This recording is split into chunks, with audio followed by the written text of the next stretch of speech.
record it in case you like. So classification of matter. Matter is either a pure substance or mixture, you know, that kind of logic tree. So know that. The next one, remember where we had the atoms over time? Like Dalton started it with kind of, it's called the billiard ball sort of model, basically just atoms. It was all about atoms, and he thought atoms is just a chunk of matter. And then they kind of said, well, there's positive and negatives in it. And so it went, and there's a song that goes, Dalton, Thompson, Rutherford. There's a D after Ford, Rutherford and Bohr. So actually, yeah. Yeah, that was on one of the videos. Is it? Yeah. Oh, see, you recognize. Good job. So anyway, that's kind of how it evolved over time. So know those. So Dalton, the billiard ball model. Billiard ball Okay. model, yeah. And so just kind of know those a little bit. Who was the plum pudding one? Was that? I think that was Thompson. Thompson was the plum pudding. Yeah. That makes me hungry. Yeah. And the overall structure of the atom. So what's in the center? Nucleus. Yeah, so kind of know in the nucleus we have protons and neutrons and electrons outside. So know that. What's special about each subatomic particle? I could ask you a question like, which one's negatively charged? Electrons. Which one is pretty much massless? It doesn't have any mass. Electron? Electrons. Yeah. Yeah, electrons are massless. Protons and neutrons in the nucleus have mass. So those sort of questions. Which one, like if you want to know what element it is, which one do you count? Protons. Yep. So those are sort of questions. If you want to know what element is, which subatomic particle do you count? The answer is protons. So kind of know those general things. And the next two go together. I guess there's not much to. The next two I will draw a little picture. So we talked about actually starting with the Bohr model was where you kind of have the electrons kind of in these different energy shells. And so actually if this is low energy, this is higher, higher, higher. So we're increasing energy. Okay. Electrons like to be at their ground state if they can. Okay, so I'm kind of drawing an electron down there. Now you can add energy, and what happens to electron if you add energy? It's excited. It gets excited up. So we add energy. Yep. And it goes up. Okay, so a different scenario over here. Okay, we still have our different energy levels. Now we have an electron up here, and what happens if an electron falls back down? It emits light. It emits light, yep. So now instead of adding, we have energy given off. And like Joshua said, it might be light. Could be other things. It's kind of cool with that.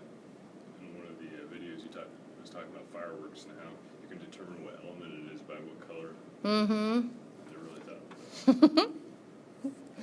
Agreed. Oops, that's not what we want. Go back. Okay. Come back to you guys. All right. Okay, so part 2, and I want to say part 2, that's my lecture part. My lecture part 2. Okay, and I was talking to Mark, and you can go back and review the lectures if you want to. I think the easiest way, you can go through Edpuzzle, but I've archived them. I think students can see archives, I'm not sure. If you can't see them in Edpuzzle like you saw them the first time, you can go back to the course homepage where it says lecture for that week. Click on that and there's a table. Let me know if you can't find them. So, atomic number protons. Okay. Do you guys remember what the symbol for atomic number is? It's not A, it's Z. It's the other one. Isn't that irritating? It is Z, the letter Z. And then we talked about the periodic table. If the periodic table is just kind of this block here, okay, what do we call these if you're going across? Periods, yes, those are periods. Very good. And if you're going up and down, what do you call these? Groups. Very good. So does this make sense? You have a question on your test to say, If you're looking for chemical similarity, would you look within the period or would you look within the group? Within the group, yep. So there's similarity there. I'll put similar. The next one, the JAG. Okay, so I'm going to draw my ugly, it's not. Okay, here's my JAG. This is the strangest looking periodic table I've ever seen, that black one. So it separates what's on the left. They are the metals, yep. And what's on the right? Gases, and then more generally, what's the opposite of metals? Non-metals, yep. You got it. What is the is there like are metalloids, are those like They're kind of guys that live along the JAGs. they're along the jags. So they can sometimes behave like a metal and sometimes they don't. Yeah, they kind of have characteristics of both. It's kind of like hydrogen. Do we need to know those? No. Nope. Special names for 1A. What's the special name for 1A? Alkaline. That's 2A. Alkaline earth is 2A. Those are the alkaline metals. It is alkali metals for 1A. 1A, alkali metals. 2A, alkaline earth metals. What's 7A? Do you remember? The noble gas. First letter H. Halogen. Halogens. Halogens, yep. And that's the sort of thing you can just write on your periodic table and bring it. Missed that Jag. on my chemistry test too.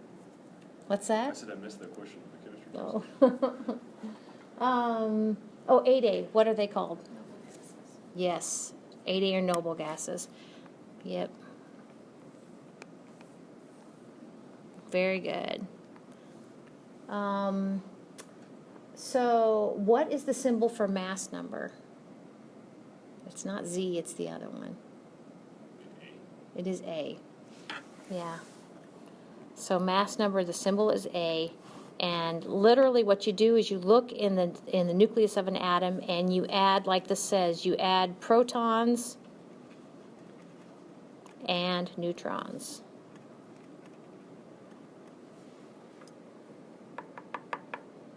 Okay, does anybody remember what an isotope is? What's up with an isotope? I'll get you started. It has the same number. An element has two versions of an atom, same element. Same number of protons, different number of neutrons. Yep. Isotopes, different neutrons. Yep. Okay, so like their mass is different and their neutrons are different, their protons are the same. Yes. Their mass is different because their neutrons are different. But since their protons are the same, and that's what makes an element what it is, it's the same element. Yep. So the shorthand notation looks like this. Let's see if I know an example. So Fe is the symbol for what element? Iron. Iron. Very good. And I could find iron on here, and if I did, I would find it has 26 protons. So the shorthand notation is to do, like to put the atomic number here in the lower left. Okay. Atomic number in the lower left. And then the mass number goes in the upper left. And I'm just going to kind of pick a mass number that makes sense. Let's go with 56. And we'll actually work this problem. So 56. Okay, so we got iron, 26 protons, 56. Now that 56 means protons plus neutrons. So how do we get neutrons? Subtract. Subtract. Exactly. That's it. So I could go ahead and knock that out, and that would be like a test question. Yep, number of neutrons equals 56 minus 26 equals, I might even get my calculator out to do that, 30 neutrons. Okay? So those two kind of go together. Any questions? So do you guys remember this lecture where, how do you know the valence electrons? If you have a periodic table, how just looking at it in the periodic table can you know valence electrons? Is it the groups they're in? It is the group number, yep. It's the group number. Specifically, it's the group number for just the A elements, but that's all we're worried about right now. And so, can you tell what the A elements are? Like if you look at the group number, you know we have 2 columns or 2 groups of A elements over here, and then these all are A elements over here. Cool. Lewis symbol for the element, that kind of looks something like this. If we pick on, let's pick on selenium. So if you guys have periodic tables, how many valence electrons does selenium have? Se. 6. It has 6, and how'd you get that? This is the 6A on the top. Yep. of the group. So it's 6A. So all that looks like is we have to put 6 dots around selenium. 1, 2, 3, 4, 5, 6. That's it. That is the Lewis dot structure. How'd you get that? Because it's in group 6A. Oh, yeah. Yep. Okay. Yep. So the Lewis symbol, actually, I'll put equals valence electrons.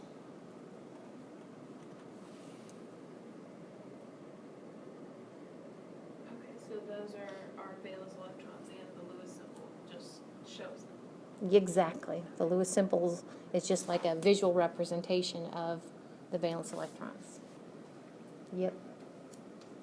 So you guys told me metals over there and non-metals kind of in that little triangle.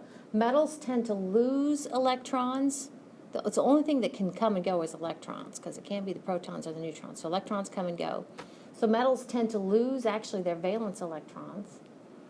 And if they lose electrons, then they don't have enough electrons to counterbalance their protons, so they become positively charged.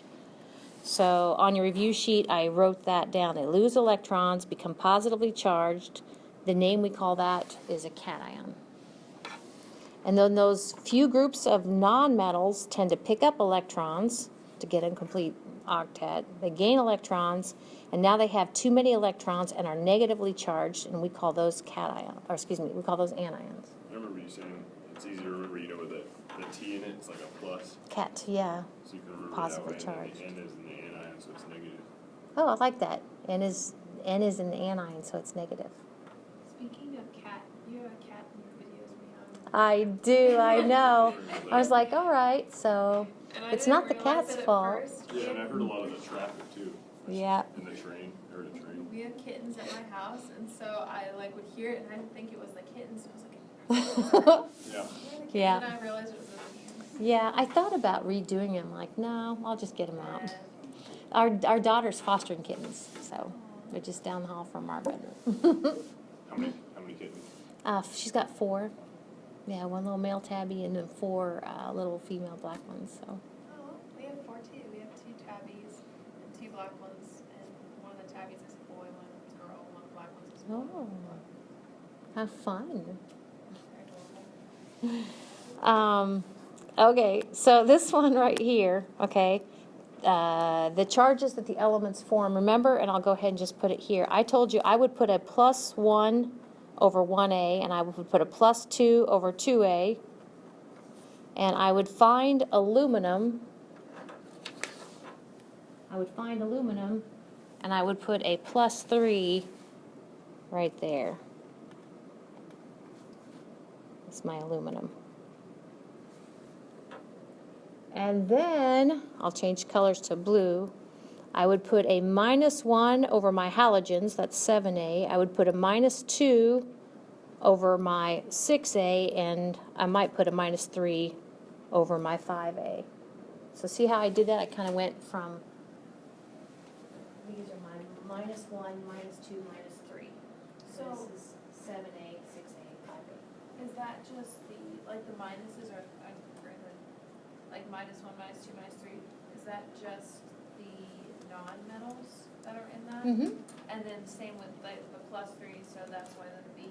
Right. Boron. I think it's boron. Boron, doesn't- very good. Yep, Doesn't count. Yep. Doesn't have a. yep. What about the 4A group?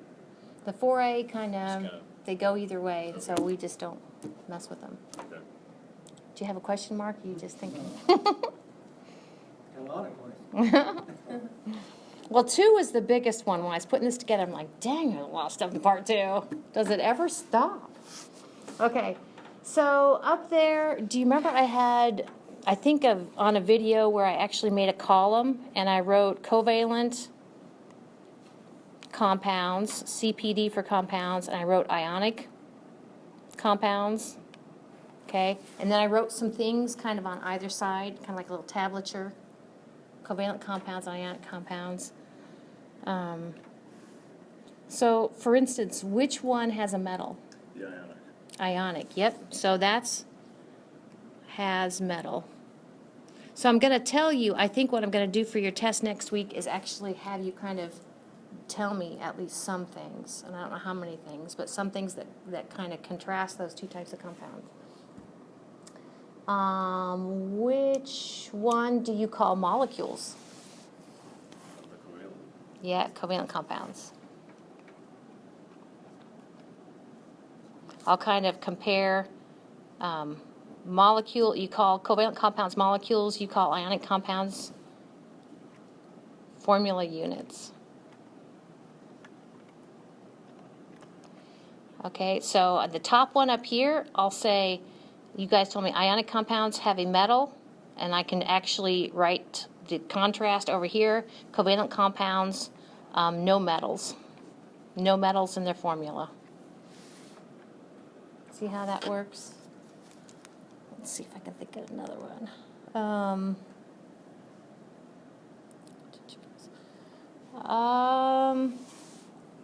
Well, I don't know if this is the one that I said in the video, but I'm going to say covalent compounds. I'm going to say all covalent bonds. And I'm going to contrast that to ionic compounds. I'm going to say at least one ionic bond.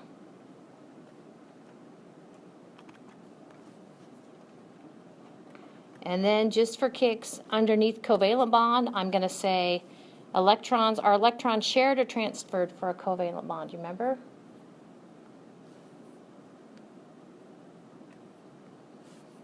Electrons are shared.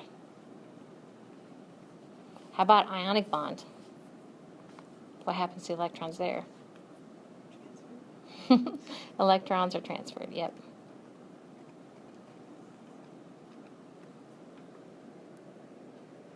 Okay. The next one, next to calculating the mass for a compound, I'm going to say use periodic table, use P table. And don't make it harder than it is. Use the periodic table.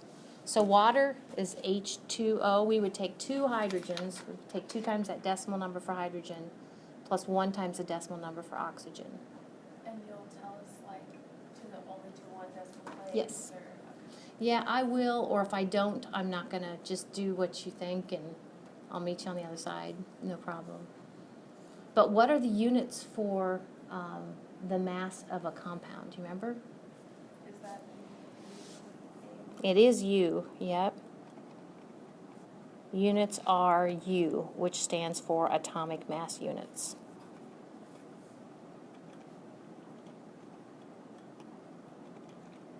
Yep. Electronegativity, I call it a tug of war for electrons.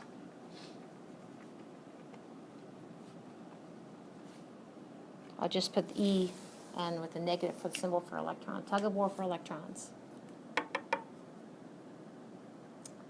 Give ion that element will form. Oh, well, that's what we just talked about. Give ion that the element will form.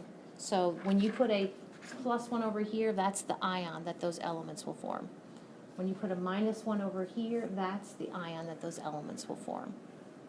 Okay? I'm going to say from periodic table. From P table. It's all about the periodic table. Give element if I give you the element names, so given the element names, that's basically like this. If I give you the element names, you write the ions and then you crisscross. Okay.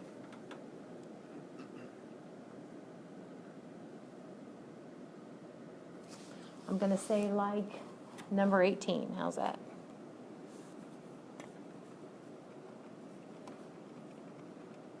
Cool. So the next two kind of go together. These two kind of go together. If I give you a Lewis structure, and I think I did this in the video, so I'm kind of copying out, but if I do like that, okay, so each one of those dashes represents how many electrons? 2, exactly, that's my point. So with this double bond here, this double covalent bond, yep, we have 4 electrons.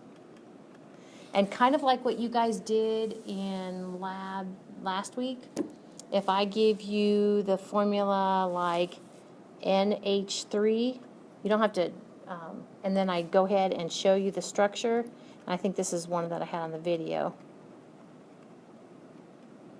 The 2 things I want you to do is, let's see, count electrons on the final Lewis structure. So count electrons. So we have 2, 4, 6, 8. We have 8 electrons there. And then I want you to show me how you can use the periodic table and go to the periodic table and find nitrogen, and it's a 5A, so there are 5 valence electrons. There's 1 nitrogen, 5 electrons. And for those 3 hydrogens, how many electrons do they bring? They each bring 1. Yep. Okay, so that adds up to 8. This is what you guys did last week. Okay? All right. All right, this is the short one. This is like the one-pager when I printed it out to look at it. So matter can either be a pure substance or a mixture, and if it's mixture, it's going to be a homogeneous or a heterogeneous mixture. Which one is smooth and well mixed? Homogeneous. Yeah, you guys will do fine there. So then we talked about solutions, and you had a question. Okay, so I usually think of solutions like this, where I have kind of a vat of liquid waiting, and that is my solvent. Okay, and then I sprinkle something in, and that is my solute. And then if I mix it up together really good and it all dissolves, that's my solution. All right, so then we have these terms. And actually I can use this figure to kind of have it make sense. Unsaturated means that I can add more solute.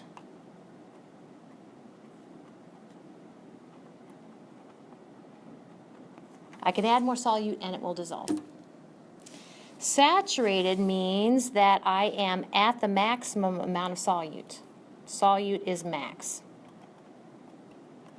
And we've all seen this before, maxed out.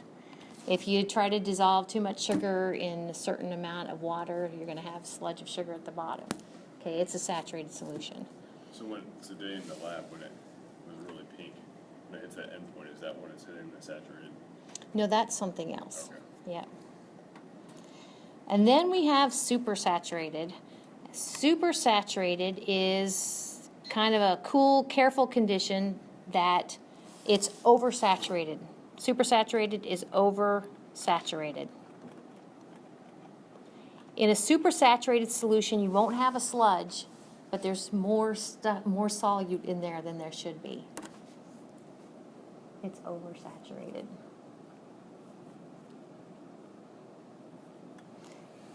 Okay. All right. And if I think about it, I'll show you I've got these sodium acetate little pillow things. Poor Taylor. So is supersaturated where basically no more of it will dissolve anymore? Supersaturated means it's gone beyond what should be in there.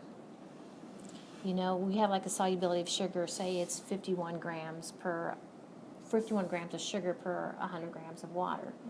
Well, a supersaturated solution of sugar would maybe have 71 grams of sugar for 100 grams of water. And it's hard to make that happen, but you can make that happen. You made your solvent accept more solute than it really should have. All right, part 5, and that's your homework that you turned in. And we're going to be actually talking about chemical reactions today in the lab. So let's see. So if I do an R here and a P here, R stands for reactants. Then I have my arrow, and on the right-hand side we have products. Okay, so kind of know that. So reactants are where you start with, products are where you end with. You guys have had some experience balancing equations. I don't think it's, yeah, I won't throw that because I thought about throwing in the term stoichiometric coefficients, but it didn't make it to this semester's. And then the last thing I have was like the last slide in that part 5. Endothermic, let's start with exothermic. I think of exothermic, actually that releases energy. Exothermic reactions release energy. So if you were holding a beaker and it was an exothermic reaction, that beaker would get hot. Exothermic. Well, not all reactions are exothermic. Some reactions are endo. Think in for endo, and that requires energy. And if you were holding a beaker and something was endothermic, instead of getting hot, it would get cold. Yeah, there's some really neat endothermic reactions. All right, on to the last part. So the last part we talked about a mole. What's the abbreviation for a mole? MOL. Yeah, the abbreviations, I don't think that's a test question, but it is. They just took off the E. They just took off the E. I think that's funny.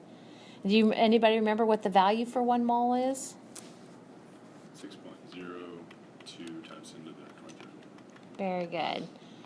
Now I usually do like an extra 2, 6.022, but 6.02 is what he does, 6.02 times 10 to the 23rd. Excellent.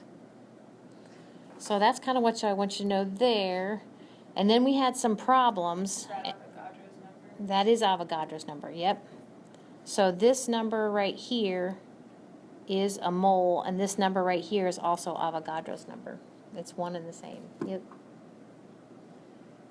So you're going to need to be able to go from moles to number of atoms,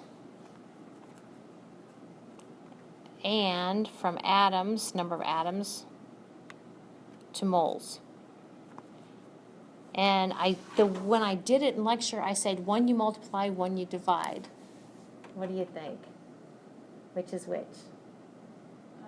guessing you divide going from moles to atoms and multiply going atoms to moles. Think of it this way.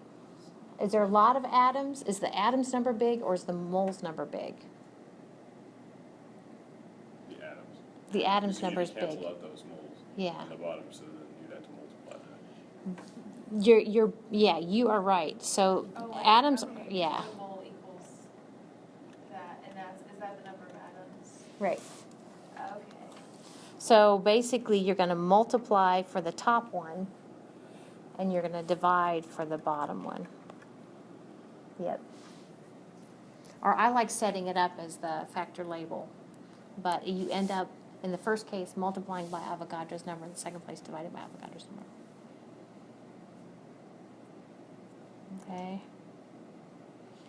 All right. Molar mass. Whew. It's the mass for 1 mole. So molar mass. I went ahead up here next to molar mass and put what the units are. Molar mass is grams per 1 mole. And then we and I think I'm going to do it on your test, like what's the molar mass of calcium? 40.08 Yep. grams per 1 mole. That's that last one right up here. The molar mass for calcium is 40.08 grams per 1 mole. That's it. That's the molar mass for calcium. And he got that from the P table. Okay, so if you times that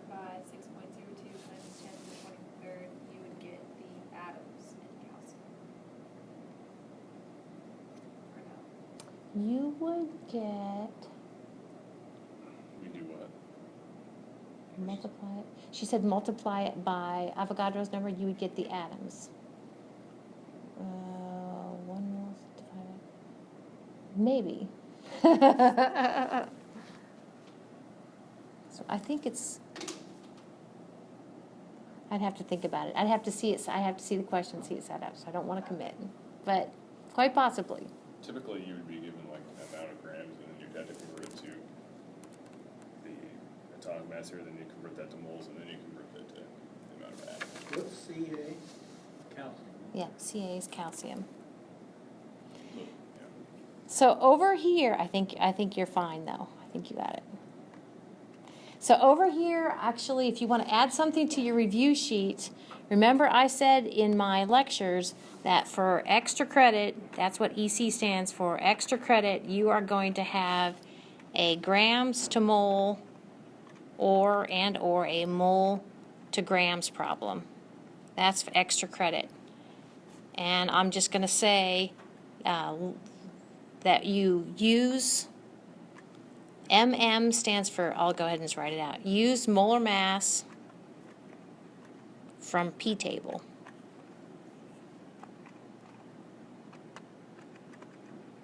For extra credit. And you can attempt it and, okay? It's hot I there. think that's it. Did it get kind of warm? Yeah. Okay. Good, it's not just me. Well,